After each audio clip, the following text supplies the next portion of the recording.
فکر کنم سفر و زندگی در کرات دیگه داره قابل دسترس میشه، اونم با همت این مرد. ایلان ماسک میگه من تا سال 2050 1,000,000 نفر رو در مریخ ساکن میکنم. فکرشو بکن، میخواد یک کشور تو مریخ ایجاد کنه که 1,000,000 جمعیت داشته باشه. مثلا کشور 1,000,000 مثل قبرس. خب این ایده ایلان ماسک رو قبول میکنیم، چون این مرد هر ایده‌ای داشته پیاده کرده. اولین خودروی برقی که واقعا میشد استفاده کرد از همت این مرد بود.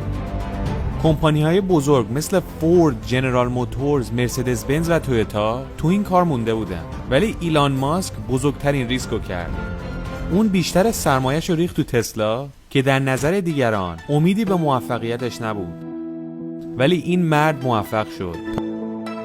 تازه بعد از سالها خودروهای برقی شرکت‌های دیگه راهی بازار شده. پس اگه میگه تا سال 2050 1,000,000 نفر تو مریخ زندگی میکنه، باید باور کرد. حالا بریم ببینیم این ایده ایلان ماسک چرا انقدر دیوانه کننده است. فاصله مریخ تا زمین متغیره، ولی در بیشتر مواقع دور و بر 160 میلیون کیلومتر با زمین فاصله داره و با بهترین راکت هایی که امروز موجوده 6 تا 8 ماه طول میکشه تا برسیم به مریخ.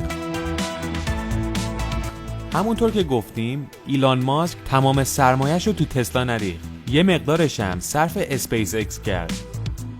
شرکت اسپیس اکس جدیدترین راکت خودشو برای رفت و آمد به مریخ تولید کرده. راکتی به نام استارشیپ. استارشیپ از 2 تیکه تشکیل شده. این راکت وقتی ایستاده 122 متر قدشه، 150 تن هم وزن خودشه، یعنی بدون سوخت و سرنشین و بار.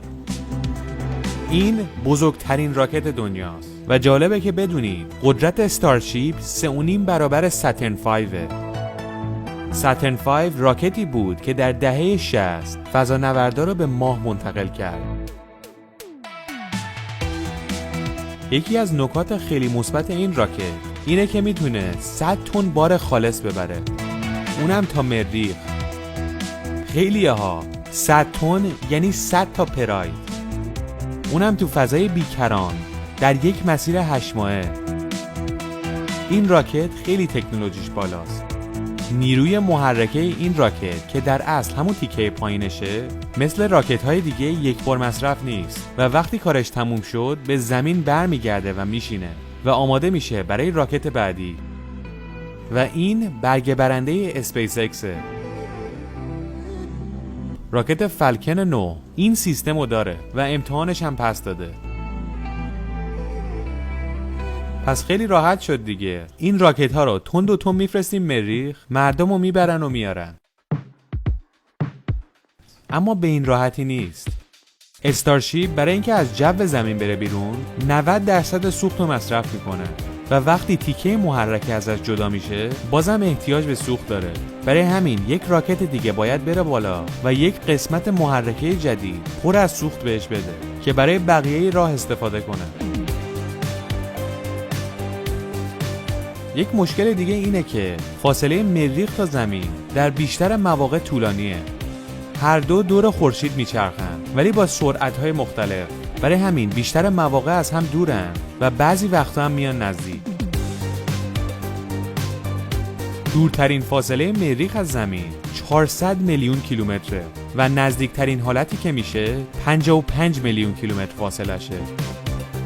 اسپیس اکس میخواد موشک‌ها رو طوری بفرسته که مریخ در نزدیکترین فاصله قرار داشته باشه و اینم یه مشکل دیگه است که نمیشه هر موقع بخوای راکت بفرستی. و خوبه بدونید هر 26 ماه یک بار زمین و مریخ به نزدیکترین حد خودشون میرسن. حالا فکر کنید یه دونه از این راکت ها رسید به مریخ.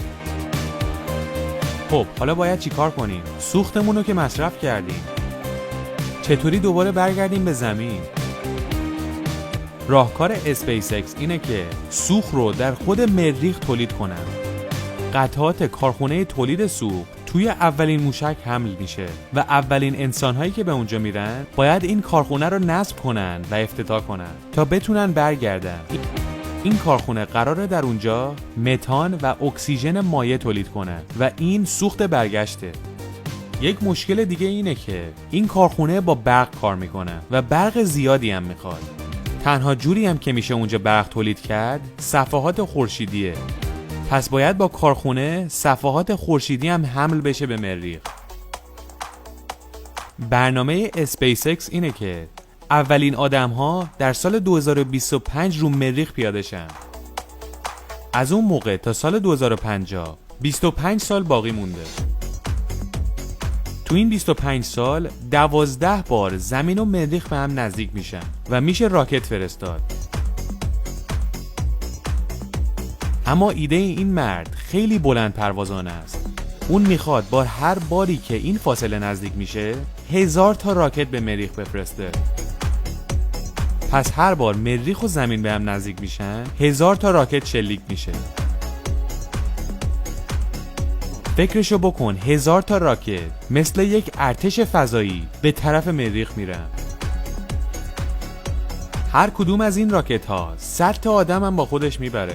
یعنی هر بار که زمین به مریخ نزدیک میشه 100,000 نفر به اونجا منتقل میشه.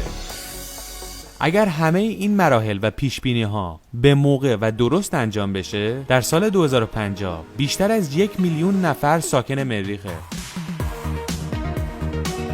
صبر کنید، ایده ایلان ماسک هنوز تموم نشده.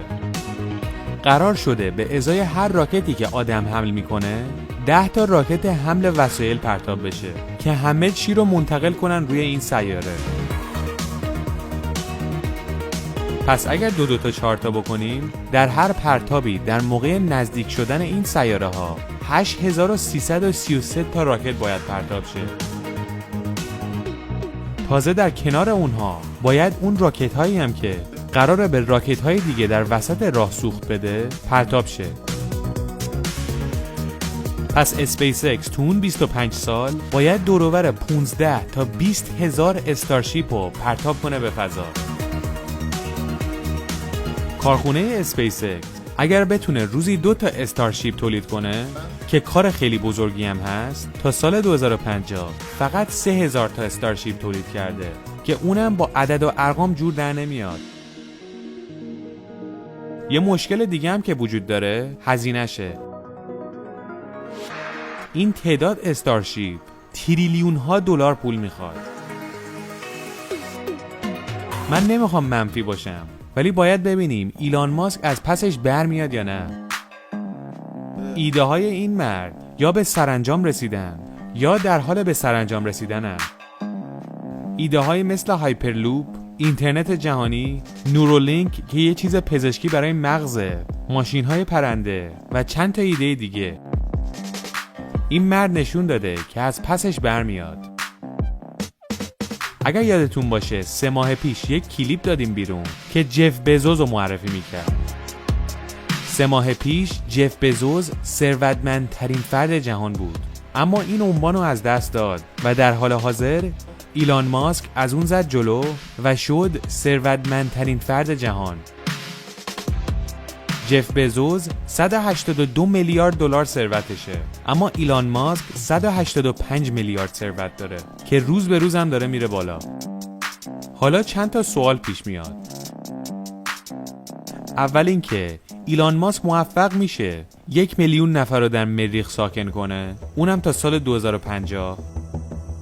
اگر موقعیتش پیش بیاد حاضرید برید مریخ زندگی کنید؟ بیابونه همه جاها، اکسیژن هم نیست ولی جاذبهش کمتره، میتونی بپر کنی. شما حاضرید اینجا رو ول کنید بعد برید اینجا زندگی کنید؟ پس قدر زمین رو بدونیم. زمین یه چیزیه که لنگه نداره.